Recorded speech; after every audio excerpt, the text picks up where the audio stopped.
Olá, seja muito bem-vindos a mais um episódio de Conectando os Pontos, Legado e Superação.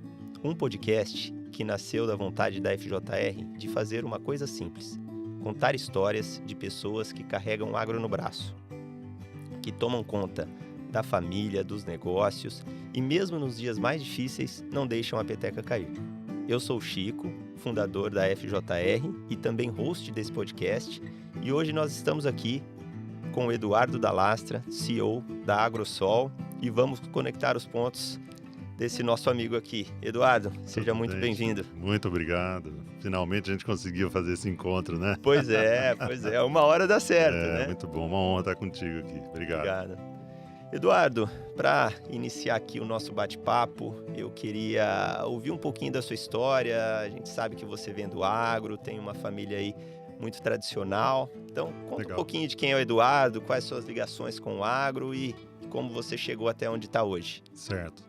Chico, nasci no Rio Grande do Sul já dentro de um ambiente de agro, né? Ainda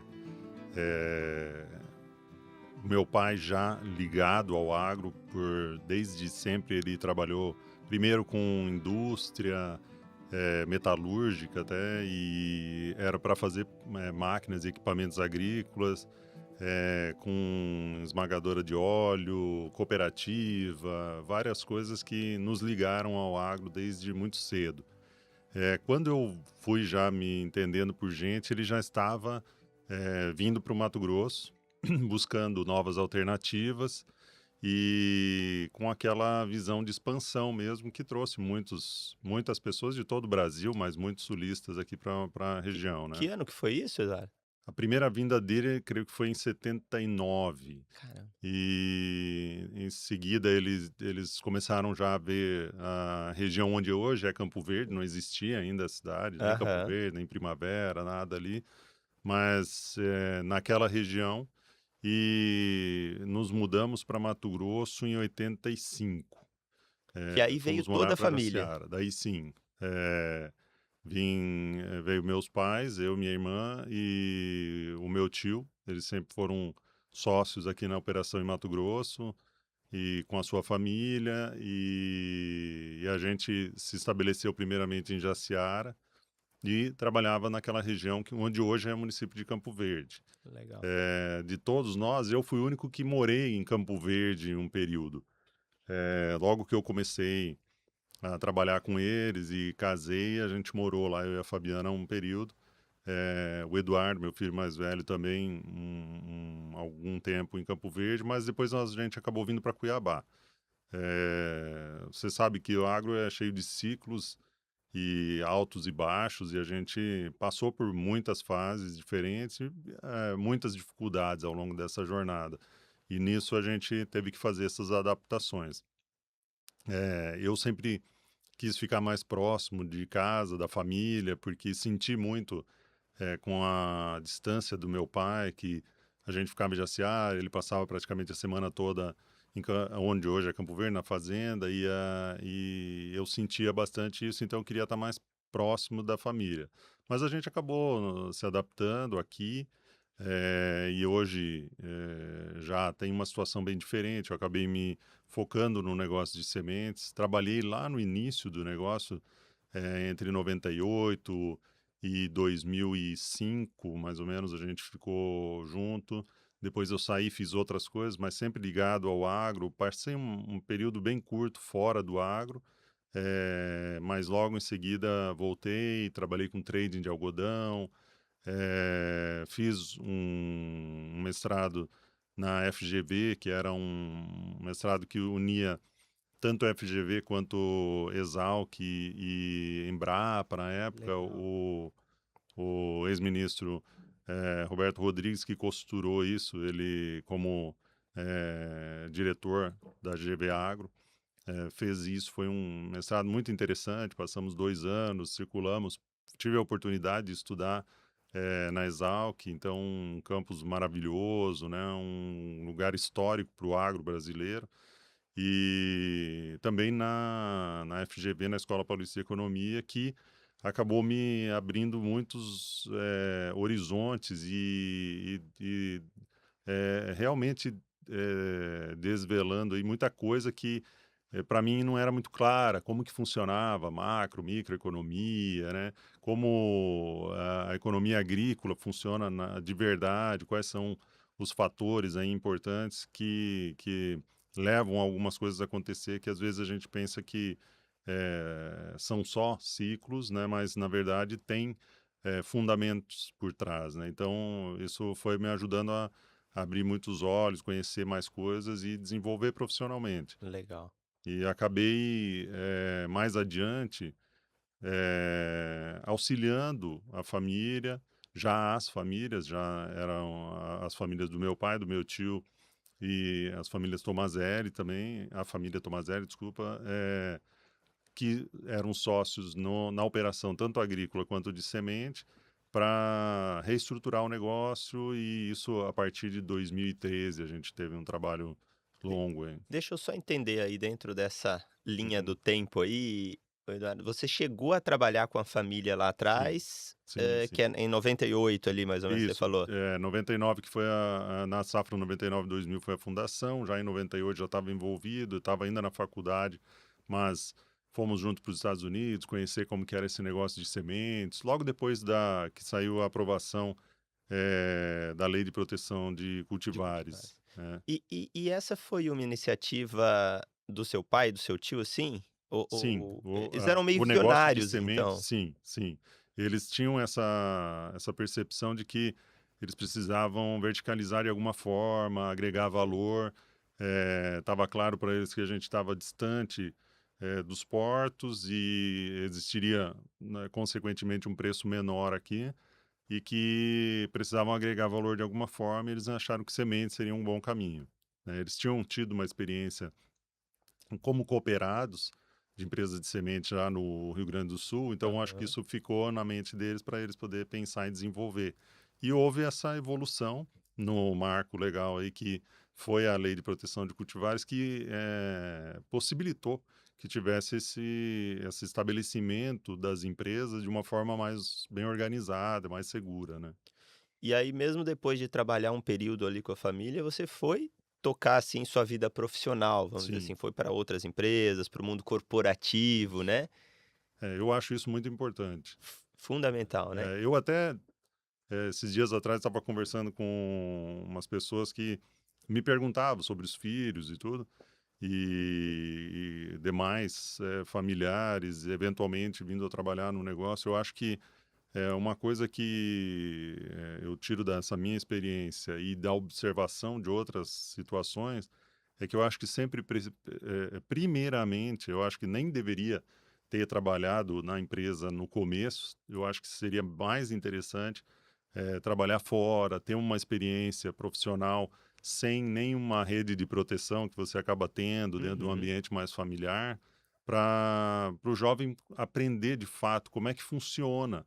É muito difícil para o jovem aprender dentro de um ambiente familiar, porque a gente fica um pouco melindrado de dar muitos limites Sim. e até onde eu posso agir, tudo. Quando não tem essa relação, você vai num É. ambiente que é puramente E profissional, né? e mesmo que inconscientemente ali, né, Sim, você é. é o filho do dono, Uhum. né, É, então, assim, as outras exato. pessoas, de uma maneira ou de outra, vão te tratar, de maneira diferenciada, Sim. né. Por mais: "Ah, mas eu É. comecei, lá de ajudante, de assistente Sim. e tal", mas É, você não deixava de ser o filho do dono, exato. né, Eu então acho muito bom, acho muito legal, assim, aprender todo o negócio, uhum. vir de baixo, conhecer as diferentes áreas, mas tem essa pecha sempre, né. Então, a oportunidade, a possibilidade de trabalhar fora, seja onde for, eu acho que é super interessante É uma para o visão diferente. jovem, ter mais sucesso depois.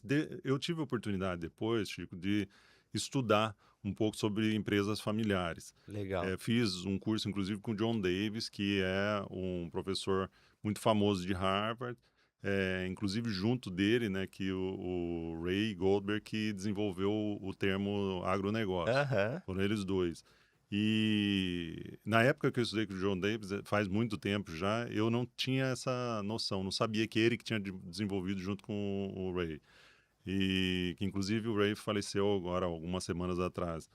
Mas era um cara sensacional e eu tive a oportunidade de estudar com ele, então me sinto muito Caramba. privilegiado por isso.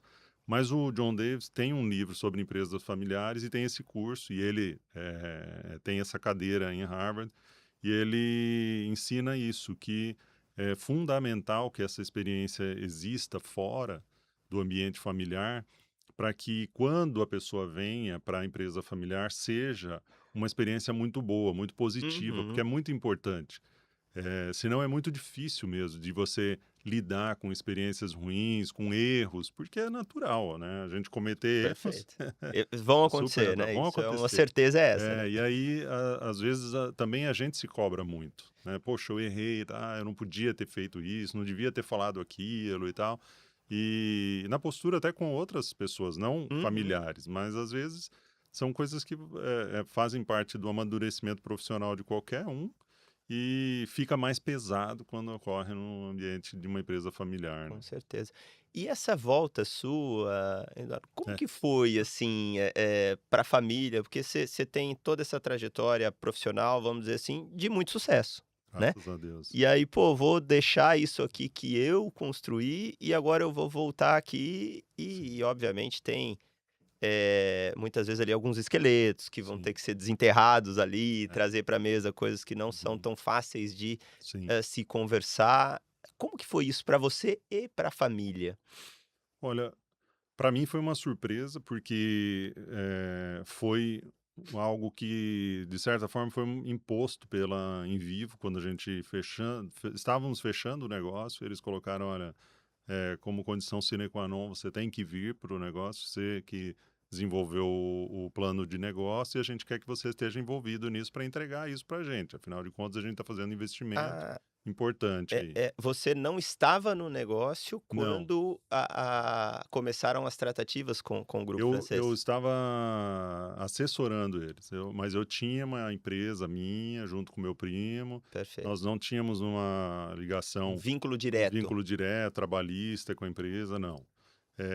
Tinha isso até como um horizonte meu, assim, de trabalhar com empresas do agro e fazer a ligação dessas empresas com o mercado financeiro, Uhum. com organização, reorganização, estruturação dos negócios, e via que tinha uma boa oportunidade para isso, mas Deus quis que fosse diferente aí, os caminhos foram diferentes, a gente vinha trabalhando com um bom sucesso na empresa, mas aconteceu da gente, nesse processo, auxiliando a Agrosol e as famílias a se reestruturar, a gente separou. Primeira coisa que a gente propôs foi a separação do negócio agrícola do de sementes. Perfeito. Isso, As é, famílias se tornaram cooperadas isso, da sementeira, né? isso, exatamente. E aí a gente tem uma estrutura onde 100% hoje são cooperados. Então tem uma independência nos negócios e cada negócio busca máxima eficiência no seu negócio. Então, por Perfeito. exemplo, você não deixa, não vai fazer uma lavoura que vai dar uma produtividade mais baixa porque vai dar semente, Uhum. né? Então, a gente sempre diz, os nossos primeiros clientes são os nossos cooperados, porque eles precisam ser convencidos daqueles materiais novos, precisam ser bons materiais, tem que ter boa performance para que eles queiram cultivá-los e assim a gente ter os campos de multiplicação.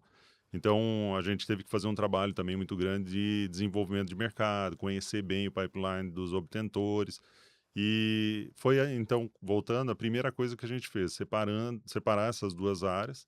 Teve uma série de desafios, interessante porque Isso depois da Envivo, no não, antes, processo? Antes? Ah, já antes. A antes, gente vocês começou em já iniciaram. 2013, e ingenuamente pensávamos que rapidamente a gente ia ter tudo organizado e fazer, e na época nem pensávamos em vivo. A gente estava pensando em,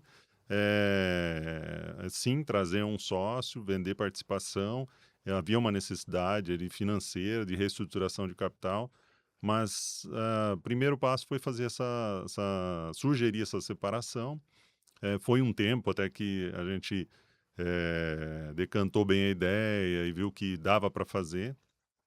Um principal desafio, eu acho que E foi fluxo de caixa. aceitação dos sócios?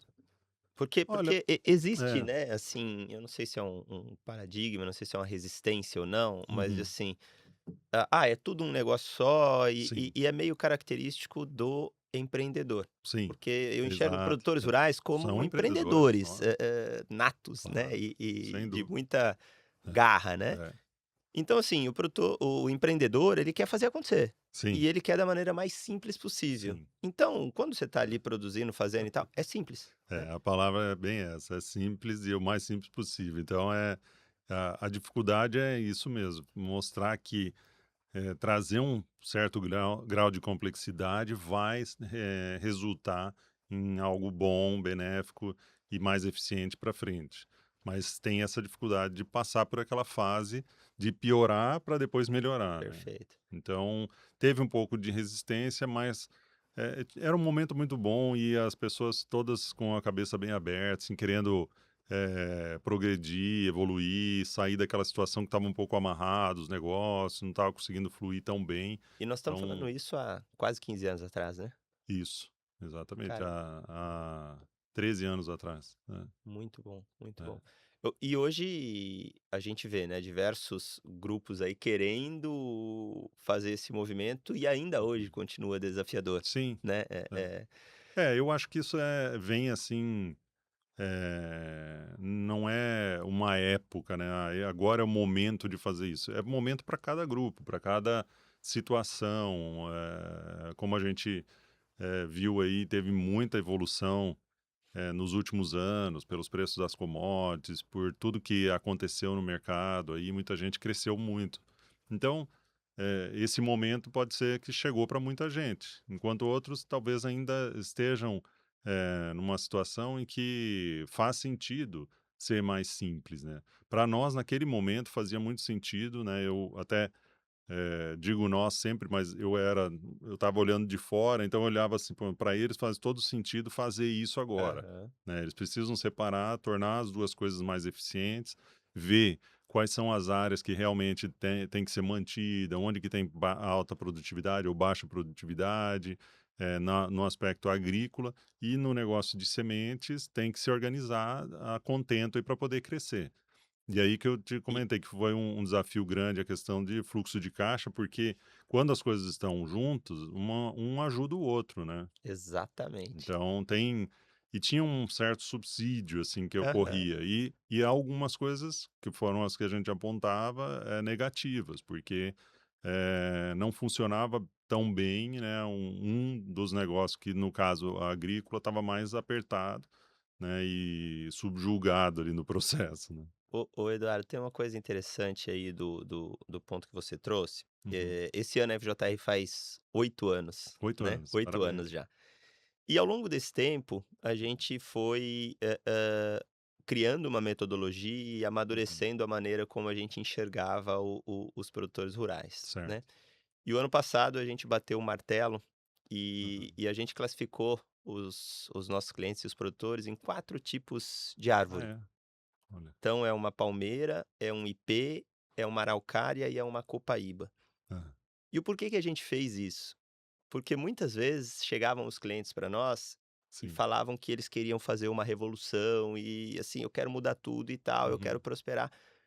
Só que o cara não estava disposto a Uhum. formar a base. Imagina uma copaíba, aquela É, baita estrutura, mas o cara não queria ter uma raiz robusta. Ele falou: sim, "Cara, não, você tem que continuar sendo uma palmeira". sim, É uma estrutura muito mais simples, enfim, né. sim, Então a primeira coisa que a entendi. gente fala: "O que você quer?", né. Exato. Porque É, muitas vezes, cara, vai continuar sendo no caderninho é, e a gente é super a favor da planilha de Excel e não precisa ter um SAP e nem um é. sistema robusto. Sim, Você precisa ter o controle na sua mão, né. isso. Então o Controle. o ponto que você trouxe é super bacana, porque às vezes, existe a vontade de dar um próximo passo, Sim, mas, tem um processo para isso, exato. né. E pegando esse gancho seu, que conselho você daria ou como vocês fizeram, eh, pra conseguir passar por esse processo? Porque ele não é fácil, né. Não, não é fácil. Eu acho que, o ponto de partida é isso que você falou, entender exatamente quem que você é naquele momento e onde você quer chegar. porque tem muita coisa que ocorre assim por pressão externa. Ah, você tem que ter um sistema assim, assim, Perfeito. assado, você tem que fazer isso. Não sei, tem que ver. Eu acho que tem que ver se é mesmo a Palmeira, a Copaíba, o que é que você é de verdade naquele momento. Então, bom, eu tenho esse tamanho, eu tenho essa situação. Naquele momento, era importante atrair um sócio, trazer alguém para entrar no negócio, para adquirir ações da empresa. Então, primeiro lugar, não era uma empresa com ações, era uma empresa limitada, tinha um histórico todo de produção. Então, a gente foi criando toda uma nova estrutura, reorganizando, passando toda essa estrutura para esse novo CNPJ, essa nova empresa, e aí evoluindo, quando a gente percebeu que estava maduro o suficiente e que existia a possibilidade real de fechar um negócio, para a gente ter, enfim, uma SA de capital fechado, ter as ações, poder fazer tudo isso aí. E aí é que, na verdade, começou um novo ciclo de organização da empresa. Mas vocês tinham muito claro onde vocês queriam chegar, Sim, né, é, assim, pelo que você está contando, assim, pô, a gente quer fazer um movimento e para esse uhum, movimento é necessário esse processo, sim, né. Você isso. trouxe um ponto que eu sempre falo para os nossos clientes, né, e eu tenho clientes hoje que são Uhum, fantásticos, com sistema, com isso, com aquilo e tal. sim, E aí, às vezes, eu pergunto: "Cara, mas para quê?" sim, Ele: "Não, pra gente ter governança e tal". aham, Será que você precisa de toda essa governança para o que você quer, né? exato. E eu também passei pelo mercado, de multinacional e Sim, tal e tudo, e mesmo as grandes multinacionais, grandes empresas que faturam bilhões, uhum, e eu falo isso para os meus clientes, tem Excel. sim, Porque hoje eu vejo um preconceito é, muito grande por causa da sim, é, narrativa e da é, modinha do sistema é fantástico, sim, não estou claro, falando mal do claro. sistema, Não, mas Eh, o Excel também funciona bem, aí uhum, depende do seu objetivo, né. sim, Então sim, eu achei muito interessante o que você trouxe, né, que vocês tinham um caminho ali. Bom, a gente é, tinha que mudar a estrutura societária e sim, depois ir, porque eu precisava trazer um sim, sócio. Então era um exato, objetivo muito claro e para sim. isso você precisava passar esse, passo a passo, né. Isso, a gente foi visualizando cada vez melhor o que, que a gente precisava fazer para chegar naquele objetivo. E aí, a partir do negócio acontecendo, quando estávamos na reta final, foi colocado isso para eu efetivamente entrar para a empresa e participar desse novo negócio, para entregar esse plano de negócio que também tinha sido feito, que era outra fase, né?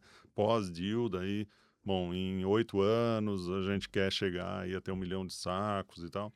Felizmente a gente conseguiu fazer isso mais cedo, crescemos bastante, evoluímos bastante, e hoje, cada vez mais a gente tem necessidade pelo tamanho, pela complexidade, pela necessidade de governança, com um sócio estrangeiro, os reportes, tudo facilita muito ter um sistema. Então, falando de sistema, como você disse, para o nosso caso é muito importante, né? Na verdade é pré-requisito, né, É, fundamental, não exato. é Você precisa ter mais um diferencial, credibilidade é da um informação, pré-requisito. né? Segurança da informação, então, E Eduardo, assim, eu acho fantástico, né, assim, você foi lá e apresentou um PowerPoint, um projeto, um plano sim. de negócio. E aí os sócios, os investidores falaram: "Beleza, agora vem aqui e executa isso". É isso aí. Que são 2 Se coisas, vira, mano. bem diferentes, É, né. Enfim, exato. você estava na cadeira ali de um, vamos dizer assim, um consultor Uhum. independente, um advisor ali, um assessor Isso. da família, É, e os investidores acreditaram no projeto, mas aham. te colocaram um outro desafio. Isso. Agora vem É aqui verdade. e execute. Eh, Quais foram os maiores desafios dessa virada de chave para você? E aí eu queria dividir ele em 2, né, para Uhum. você responder, né. Quais foram os desafios profissionais e familiares? Porque você Sim. tinham 2 ali para lidar, né. É, sim, sim.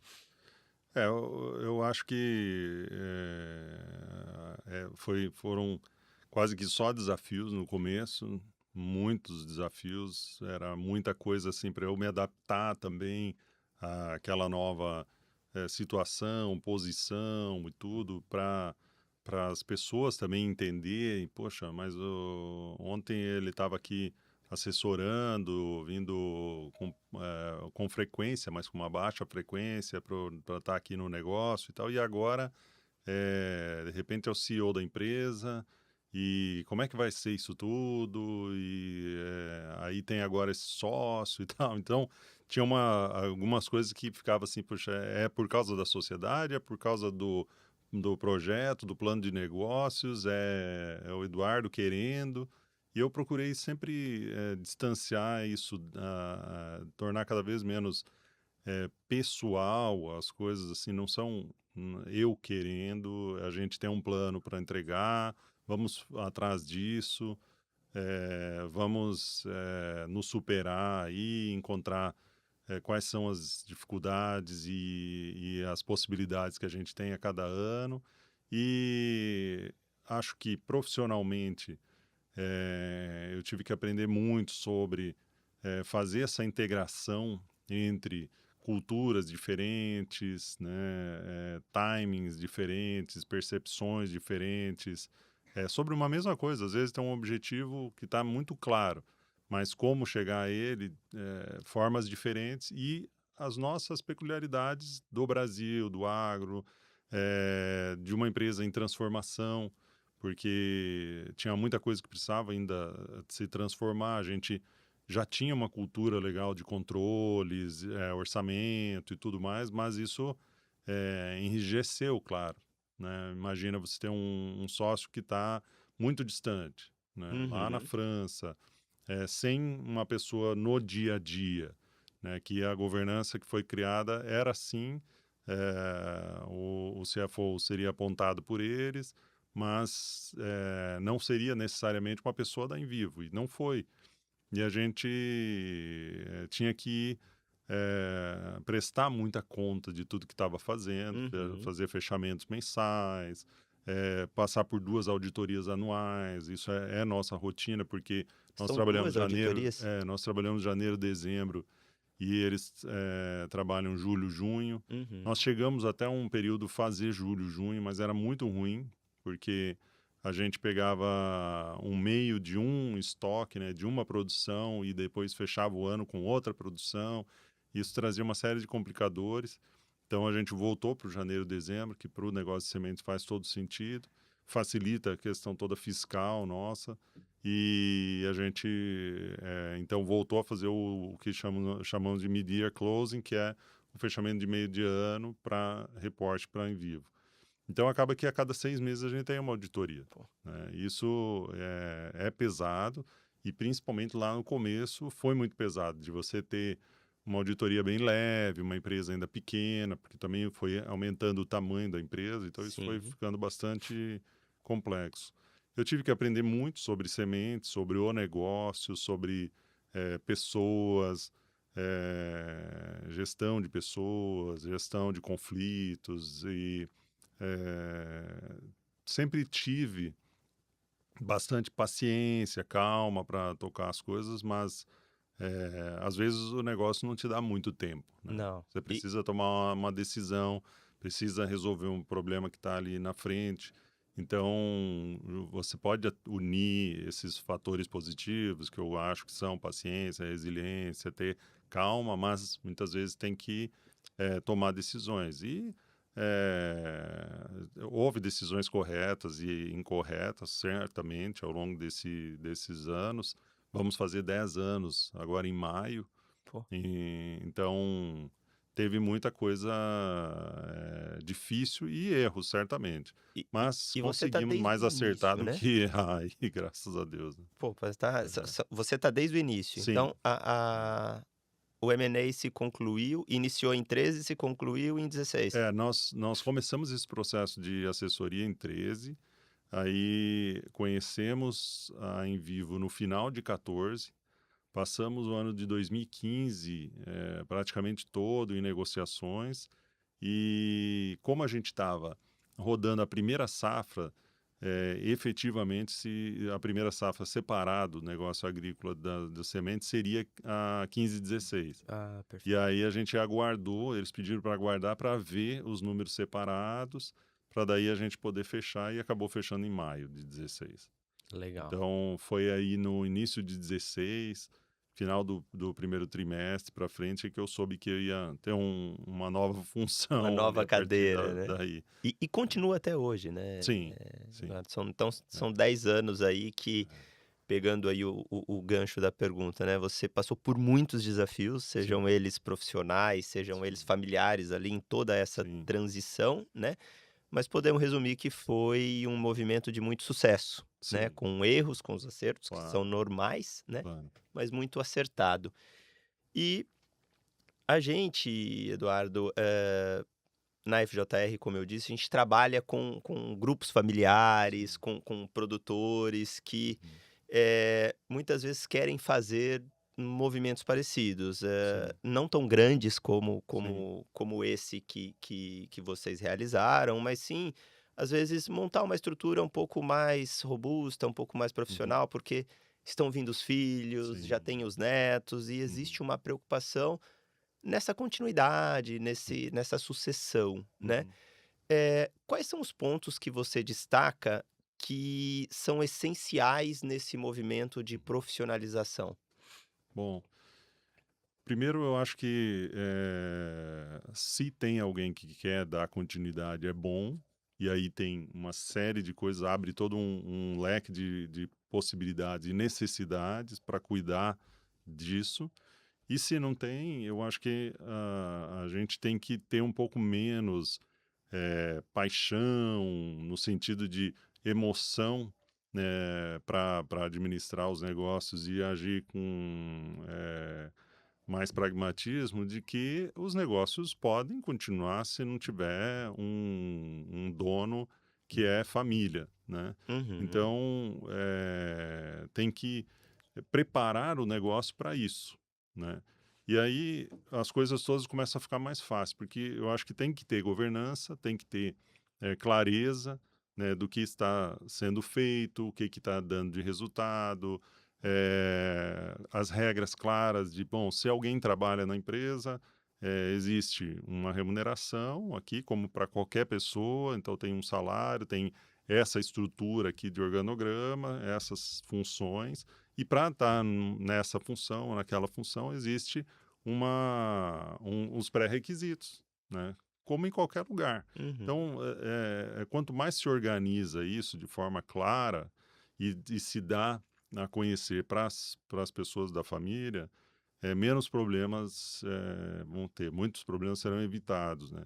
E então eu vejo assim que não é complicar as coisas, mas é efetivamente a profissionalização no sentido de deixar tudo como se não fosse uma empresa familiar, como se fosse uma empresa de mercado como qualquer outra. E se tem a possibilidade de ter familiares, se tem a possibilidade de conviver bem dentro da empresa familiar e também conviver bem, como eu disse. Passamos por dificuldades, desafios, erros e acertos. Não é só harmonia, é isso como uma família, e isso vai ser na empresa familiar em ou qualquer lugar, exato, na sua carreira profissional em exato, uma multinacional ou uma outra claro. empresa, É. né? Você, então, assim, quanto menos a gente tira esses preconceitos de que uma empresa familiar vai ser tudo mil maravilhas, de que tem que ser tudo desorganizado, bagunçado, algo assim, por exemplos, né? Melhor vai ser, porque eu acho que tem que ser bem organizado. Um dos desafios grandes que eu vejo aí pensando em empresas familiares como um todo, assim, é aquela questão de que existe tradicionalmente uma liderança muito forte e que se choca um pouco com as regras de governança, né? Uhum, Mas para isso eu acho que não dá para ter pressa. Quanto mais cedo começar a trabalhar, melhor, porque é um perfeito. processo longo para que, de repente, se eu sou quem sempre mandei, sempre toquei e acertei mais do que errei, porque sou bem-sucedido. Então, eu agora vou ter que me submeter a que as minhas decisões sejam aprovadas por um conselho, algo assim. Eu acho que isso sempre traz um pouco de fricção, mas se você estabelece níveis de decisão, óbvio, você não fica enrijecendo o dia a dia, a pessoa já tem conhecimento, não existe essa possibilidade. Eu, na minha situação de CEO, dentro de uma estrutura profissionalizada, eu não vou precisar de aprovação para todas as decisões do dia a dia. Normalmente, as decisões do dia a dia, elas seguem já um plano, que Perfeito. é quando a gente fala em orçamento, é o plano, é o guia e, ao mesmo tempo, o limitador, né? Porque você construiu aquilo, se você faz coisas simples, bem feitas, tão simples quanto um orçamento, você já sabe, bom, para esse ano, para essa safra, nós vamos fazer isso. Então, os investimentos serão esses, os gastos serão esses, essas são as perspectivas. Se vai mudar muito dali, porque teve uma mudança no mercado e aí eu vou precisar gastar mais do que estava previsto, você informa, você troca uma ideia rápida, não precisa ser tão complexo, mas você Perfeito. ajusta e segue, né? Perfeito. Porque mudaram os fundamentos, alguma coisa assim, e aí você tem liberdade. Se bem organizado, eu acho que tem muita gente com experiência no mercado, vocês têm um excelente trabalho aí que estão fazendo. Poxa, isso sempre gostei muito, e lá na Brid Agro, que era a nossa empresa, a gente pensava isso já lá atrás, Uhum. sabe? 13 anos atrás, 14 anos atrás, pensava já nisso, em dar essas ferramentas para tantas empresas familiares, tantos negócios que iam precisar se desenvolver e vão estar sempre precisando se Bom, desenvolver, para que isso seja mais suave, sabe? sim. Seja mais tranquilo. E no lado dos descendentes que vêm, eu acho super importante que, como a gente falou antes, ter uma experiência fora, Uhum. né? Entender como que as coisas funcionam para poder ter um paradigma melhor, porque senão sempre fica aquela coisa assim, vai ter diferença. Se você pegar um departamento contábil, vamos falar do que está longe do que o produtor pensa normalmente. O cara não vai lá na lavoura, não vai ser agrônomo, não, ele gosta de contabilidade.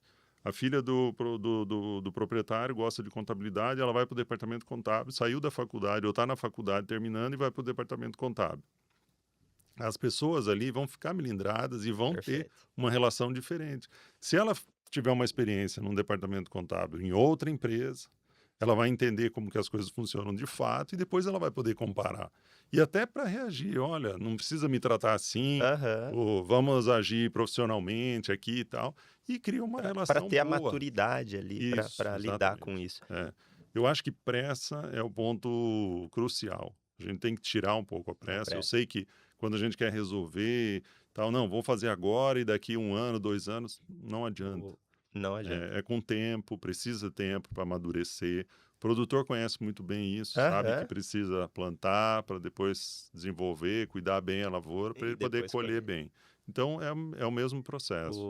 A gente tem um dado legal, não sei se a gente já conversou sobre isso ou não, mas nós temos 11 clientes hoje. Certo. Começamos lá em Uhum, 2018. Nesse modelo nosso de consultoria de gestão para produtor, uhum. nós nunca perdemos um cliente. Olha só, Todos os que entraram parabéns. continuam com nós até hoje, Olha né? só. E o porquê isso, o Eduardo? Porque a gente entra num nível tão profundo Uhum. de trabalho e de gestão com esses clientes que a gente brinca, a gente é uma extensão do negócio do nosso Sim. cliente, né? Uhum. E o que que é legal? O nosso segundo cliente, trazendo o gancho do que você comentou aí, Uhum. ele trabalhou fora, numa grande multinacional, Uhum.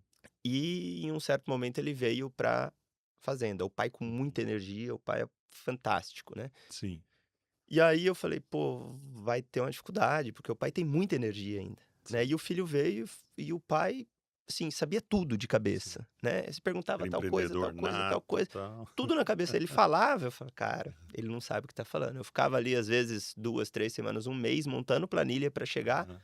batia o número dele. Cara, não é possível que ele sabe tanto assim, né. E o filho, mesma coisa, né. Eles estão completando agora 8 anos, 7 anos com a gente agora, esse Aham. ano. E a gente estava falando disso semana retrasada, eu e o filho, né, falou: "Chico, eu cheguei aqui, Sim. eu estava vindo de uma multinacional que eu tinha dashboard, todos os números na mão na Sim. na na mão para eu tomar É. decisões. E eu cheguei aqui, estava tudo na cabeça do meu pai. Aí meu pai falava: "Ah, é assim, faz assim e pronto e tal". Então, assim, Sim. eu acho que a gente tem um gap aí. Sim. E o que que foi legal dessa família?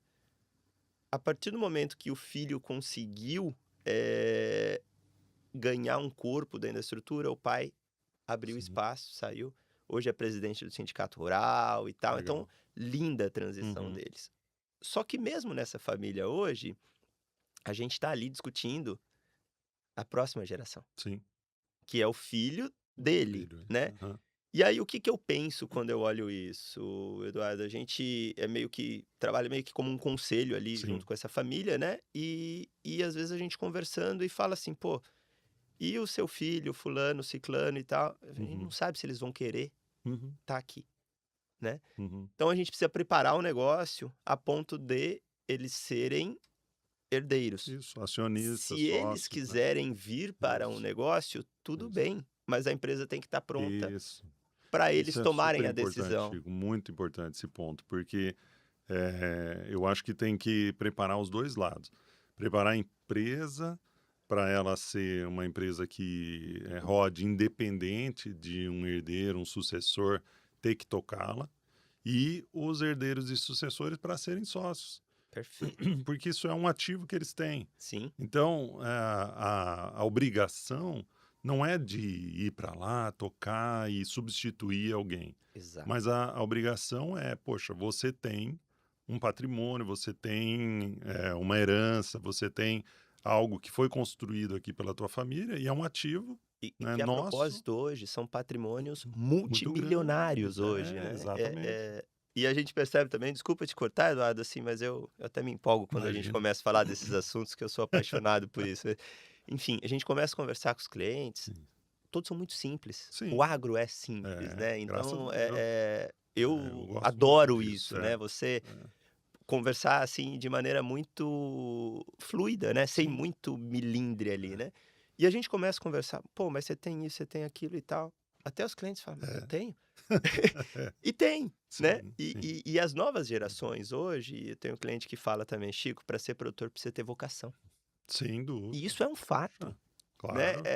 é difícil ser produtor. Poxa. É, Você precisa, por mais que esteja tudo estruturado, você precisa ter um quê de empreendedorismo. sim. Porque você Poxa, disse aí, pô, você vai lá, tomador de planta. risco. Exatamente, você vai Cara, lá, planta, você não sabe se vai chover, se não vai, volatilidade, é, câmbio, commodity, sim, etcétera, insumo, né. é, Então é muito legal tudo sim. isso. E aí, Eduardo, partindo para um outro assunto que eu acho que tem total conexão Uhum. com o que nós estamos falando aqui, né. O mercado financeiro ele vem mudando ao longo do tempo, né. Bastante. Então antes era, eu lembro em 2018 Uhum. quando a gente começou, Sim, majoritariamente os nossos clientes eram tomadores de crédito no Banco do Brasil. sim, Né, tinha um ou outro sim. banco entrando ali e tal, É, mas 80%, 70, 80% era Banco do sim, Brasil. sim, As cooperativas de é, crédito vinham ganhando um corpo e tal, sim. né. Hoje, o Banco do Brasil é 10, 15%, Exato. né. Tem outros bancos, tem Uhum. mercado de capitais entrando, Muito. etcétera, né. É, Então a estrutura do capital mudou, é. né. E para você acessar ela, e cada vez mais, assim, os custos também mudaram, então você Sim, precisa de mais, o capital está mais intensivo, você precisa de mais crédito e tal, né. E para você acessar ele, você também precisa mudar o seu modelo de gestão sim, e governança, sim. né. Como que você está enxergando toda essa mudança no mercado financeiro e como que você vê os produtores, Hum. se preparando para isso hoje? Bom, primeiro eu acho positivo essa mudança. Ela, como toda mudança, gera algumas dores. Essa era muito mais simples, né? Como a gente falava das coisas simples antes ali, era muito simples. Faz um projeto no Banco do Brasil e toca e vai embora. Agora, tem uma série de complexidades do mercado financeiro, mas também dá acesso a muitas outras oportunidades. Mais uma vez, precisa estar bem organizado, precisa ter informação, direito. Do mesmo jeito que é difícil se trabalhar sem ter um dashboard, como você disse, o mercado não aceita, né? Ele não consegue se ficar seguro com as informações todas na cabeça de um produtor. Por mais que Uhum. ele saiba, conheça, entenda e comprove isso nos resultados dele, ele precisa traduzir aquilo para sistemas, papéis, né, informação. Eu digo sempre que a contabilidade para mim é uma língua, né? Aham. Então ela vai traduzir o negócio, né?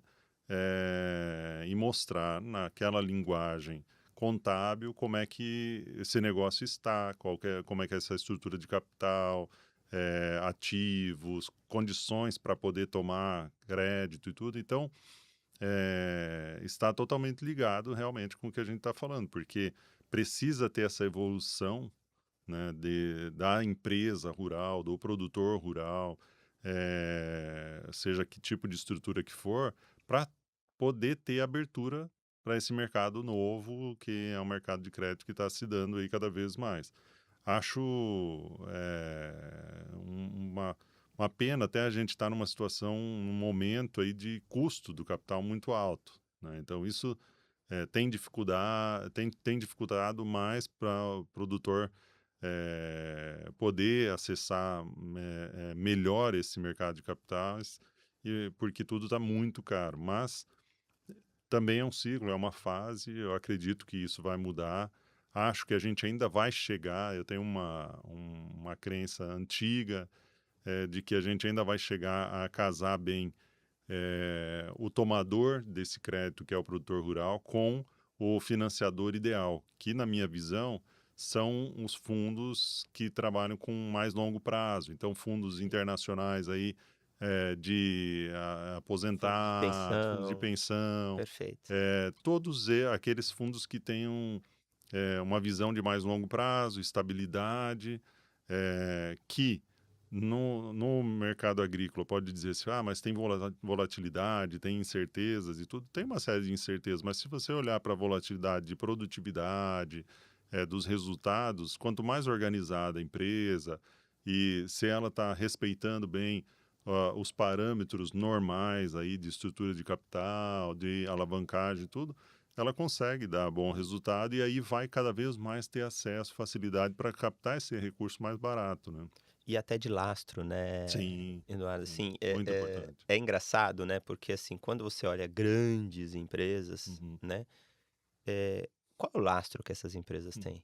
Co é, co como que essas empresas captam recurso, bilhões, trilhões de dólares, uhum, e qual que é o lastro, é, né? Aí quando você olha o produtor, pô, ele tem é, lastro, né? Aí, sim, pô, deu um problema, vamos citar um exemplo aqui, um público, né, sim, Americanas. é, Qual o lastro? pode, né? É, Aonde vocês pegam o e produtor? com o Não, produtor a gente pô, sempre fala em ele tem colateral terra, ali. ele tem terra, ele tem, Tem produção, produção, entendeu? Então, assim, o que falta mesmo é essa, não digo popularização, né, mas uhum, essa, organização do uhum, setor e o pessoal começar a olhar com outros uhum, olhos. é, E aí a gente, trabalhou já um pouquinho com o mercado financeiro, a gente sabe que sim, muitas vezes o grande desafio é o tamanho da operação, é, né, porque esses fundos às vezes até é, querem é, entrar. é "Ah, verdade. beleza, mas eu queria ver uma operação aí de US$ 100 milhões". É, Pô, mas é, é muito, para eu sim, organizar tudo isso é, aqui, eu não posso começar, e para os caras uhum, US$ 100 milhões é muito pouco, sim, é né. verdade. Então eu acho que a gente tem aí uma arrebentação ali para Tem, passar, que a hora que a gente conseguir, eu acho que sua é, visão sim. perfeita, Eu perfeita. acho que a gente vai ter que encontrar esses mecanismos para atravessar a arrebentação aí, mas conseguindo, e eu acredito que a gente vai conseguir logo, a gente vai ter outra realidade e muito mais estabilidade para o agro. Eu concordo. Eduardo, continuando nesse tema Uhum, do crédito, do sistema financeiro e tal, com toda essa mudança, né, e você bem trouxe aí o nosso momento de juros caro, uhum, a situação está bem delicada, RJs, etc, sim, etc. Como que vocês lá na Agrosol têm tratado a questão do crédito, uhum, da visão ali do produtor rural também, que é o seu cooperado, que é o sim, seu cliente, né? sim, A gente sabe que majoritariamente a indústria de sementes, ela é um mercado que roda muito à vista, sim, mas o que a gente percebe também são as empresas, diversificando ali, tentando achar sim, alternativas. sim. Como vocês têm tratado Uhum. esse tema lá na Agrosol? Nós tínhamos um percentual menor e ampliamos esse percentual aí para entre 15% e 20% de vendas a prazo. Uhum. Isso representava pouco no passado e foi representando cada vez mais, porque as duas coisas foram crescendo, tanto esse percentual de venda a prazo quanto a própria empresa e o tamanho do faturamento. e a gente viu que não tinha outra forma a não ser a gente criar um departamento de crédito, organizar isso, profissionalizar, monitorar bem, né? Ter uma análise bem clara do risco que a gente estaria correndo.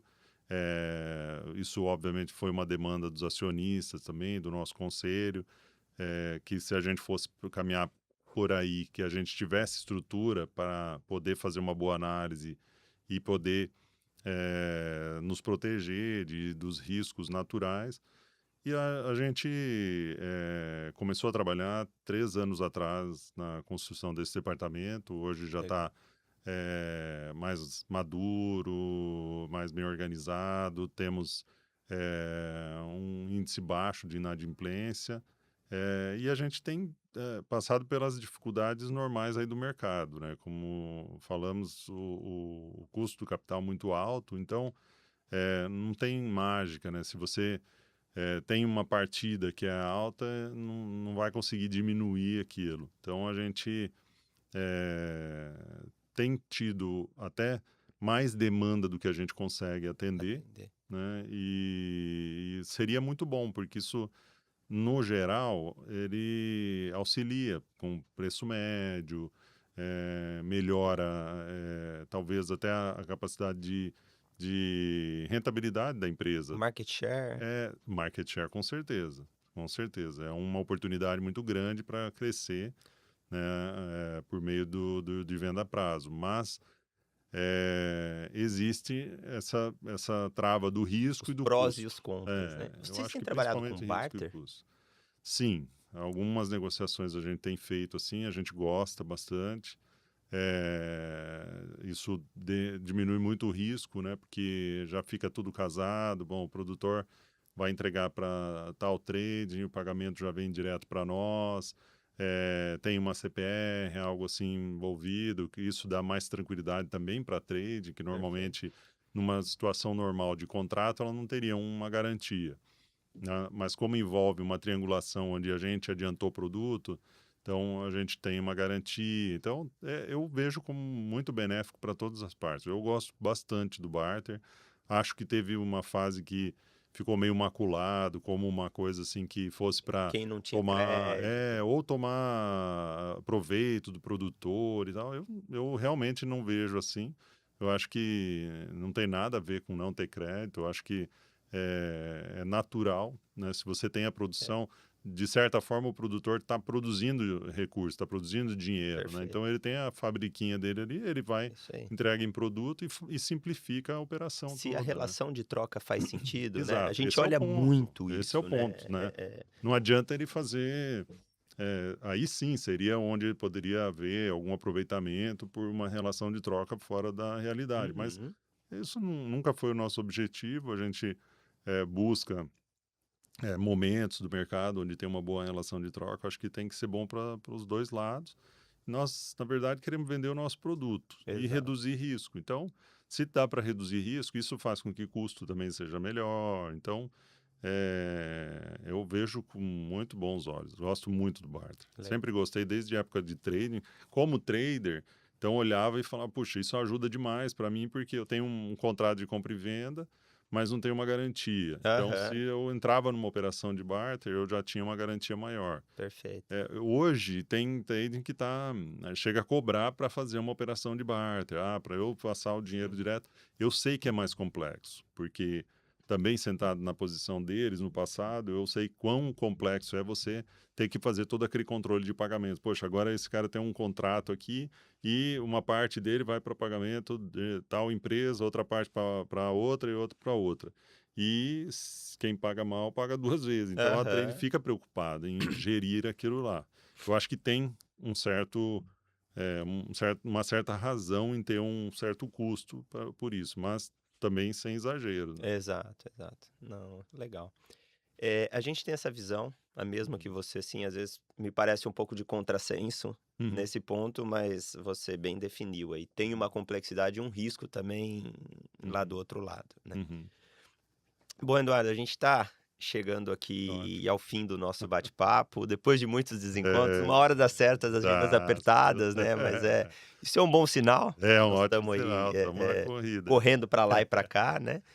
E eu É, queria que você deixasse aí uma mensagem final aí para nossa audiência, sim, eh, um conselho e um direcionamento aí de como, seguir uhum, nesses momentos difíceis, você que é uma pessoa aí que passou por um momento de muitos desafios, foi resiliente, uhum, conseguiu dar a volta por cima e se provar aí com resultados. é, Qual o conselho aí que você dá para a turma que está hoje num momento mais desafiador, fluxo de caixa apertado, às vezes uhum, precisando fazer ali um movimento de reorganização, o que sim. você diria para a turma aí? Bom, eu, em primeiro lugar, tenho fé aqui. Legal, Então, estou sempre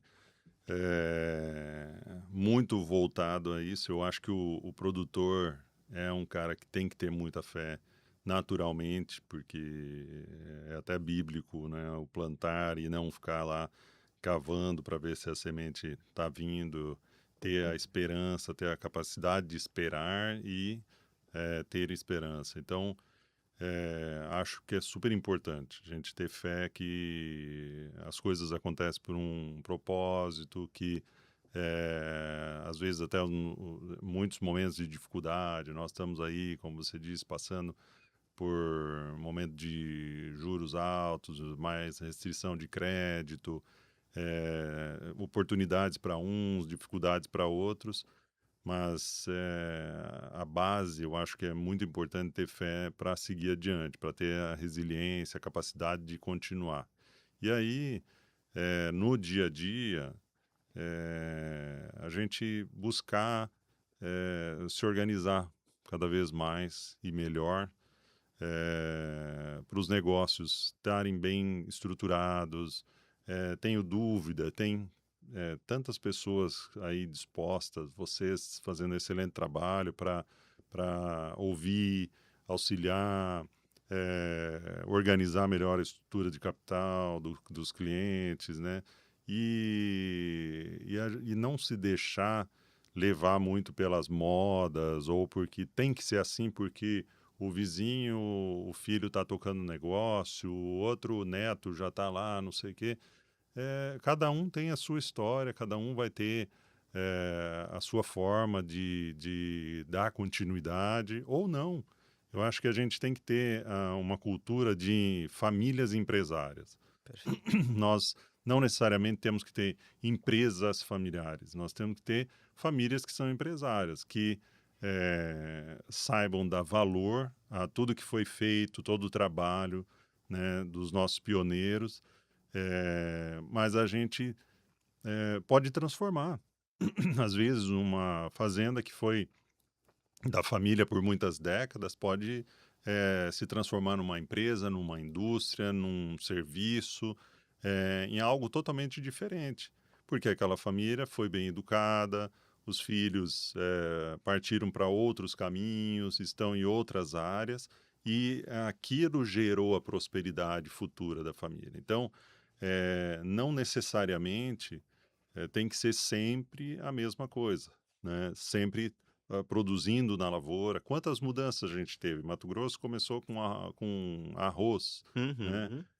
Hoje somos grandes produtores aí de soja, milho, Algodão, algodão, etanol de pecuária. milho, pecuária gigante, muito mais cabeça de gado do que pessoas nesse Aham, estado, né? Então, exportador de tudo, se fosse um país aí estaria na liderança o Estado, né? E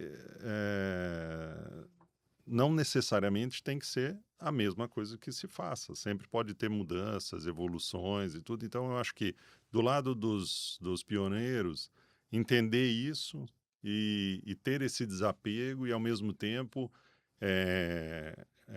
agregar mais felicidade em relação a que se construiu, né? Eu tenho uhum. certeza que qualquer produtor, qualquer empresário hoje, se ele olhar para trás e ver da onde que ele veio, o que ele conseguiu fazer, vai sentir muito orgulho disso Perfeito. tudo. E isso não precisa ser transformado em tristeza porque não existe alguém que ele gostaria que está dando continuidade. Às vezes aquela pessoa está querendo fazer uma outra coisa totalmente diferente, ou ainda não está pronto, não está maduro, precisa ainda de muito tempo. Às vezes precisa de muito tempo, 10, 15 anos. A gente Sim. sabe que a gente não amadurece da noite para o dia. E é muito difícil, É, né? Assim, sim. E existe uma série de pressões, né, para todas as pessoas, assim como tem para o fundador, para o pioneiro, tem para os filhos, para os netos, para os sucessores. Então, eu acho que se a gente tiver tirar um pouco dessa pressão, tiver essa noção de felicidade e de alegria e satisfação, queria dizer, pelas conquistas que foram obtidas ao longo desse período, dessa história e toda, fica mais fácil, fica mais leve para as coisas continuarem. Muito bom, muito bom.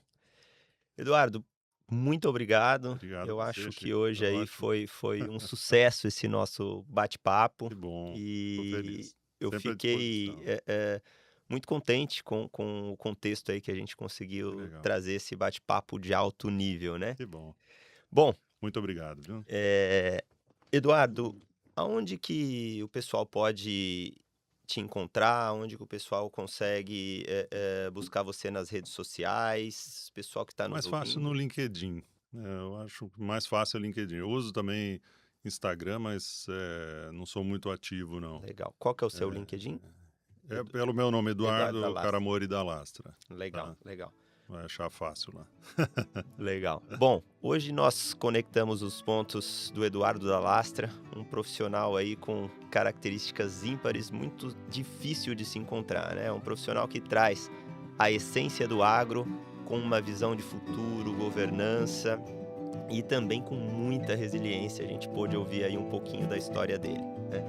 Então, muito obrigado a todos, muito obrigado, Eduardo. Obrigado. E se você gostou desse bate-papo, divida ele com alguém que também transpira o agro, assim como nós. Se inscreva no podcast para não perder os próximos episódios, que está disponível em todos os agregadores. Siga o Chico em fguerreiro.jr e a FJR Consultoria em FJR Consultoria, no Instagram e no LinkedIn. Um grande abraço. Obrigado.